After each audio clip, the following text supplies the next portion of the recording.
धेरैलाई लाग्छ कि म्यानेजमेन्ट भनेको केवल एउटा साइन्स पढ्न नसकेपछि पढ्ने अप्सन हो र खासै करियर अप्सन भन्ने हुन्न, बाहिर नै जानुपर्छ। तर त्यो सत्य होइन। मजाले प्राइडले म्यानेजमेन्ट गर्न सक्नुहुन्छ।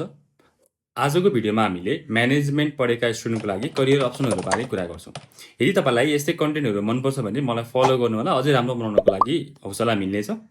म्यानेजमेन्ट पढेपछि धेरै करियर अप्सनहरू नेपालमै छन्। तपाईँलाई banking, marketing, sales, financial analytics, project management, supply chain, HR, human resource management, international business, accountant र म्यानेजरियल लेभल, CA, ACCA जस्ता अनगिन्ती क्षेत्रहरूमा करियर बनाउन सकिन्छ। तर हामीले बुझ्नुपर्छ कि धेरै स्टुडेन्टहरू केवल नियमित कलेज पढेर स्किलहरू विकासै नगरी बस्छन् र त्यसले करियर अप्सनहरूलाई छुट्याउँदै जान्छ।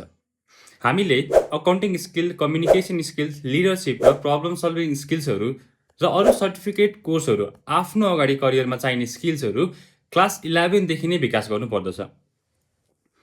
जब हामी ब्याचलर्स लेभलमा पुग्छौँ, इन्टर्नसिप्सहरू गरेर जुनियर लेभलमा काम गर्दै जाँदा ब्याचलर सकिँदासम्ममा हामीलाई त्यो एक्सपिरियन्स र स्किलले एउटा राम्रो पोस्टमा जान सजिलो हुन्छ। उदाहरणका लागि, यदि तपाईँ फ्युचरमा अकाउन्टेन्ट बन्न चाहनुहुन्छ भने क्लास 11 देखि नै अकाउन्टिङलाई ध्यान दिँदै गर्नुहोस्। अकाउन्टिङ सफ्टवेयर जस्तै क्विकबुक, जेरो, ट्याली सिक्नुहोस् अनि अकाउन्टिङ सर्टिफिकेट पनि लिनुहोस्। जब तपाईँ ब्याचलर्स सक्नुहुन्छ, पार्ट टाइम वा इन्टर्नसिपहरू गरेर जुनियर एकाउन्टेन्टको रूपमा काम गर्नुहोस्।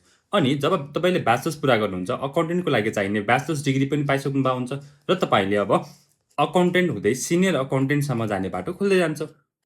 यदि तपाईँलाई यी करियर अप्सनहरूमध्ये कुनै अप्सनको डिटेल्समा जान्न मन छ भने तल कमेन्ट गर्नुहोला, म अर्को भिडियोमा डिटेल्समा बनाउने छु।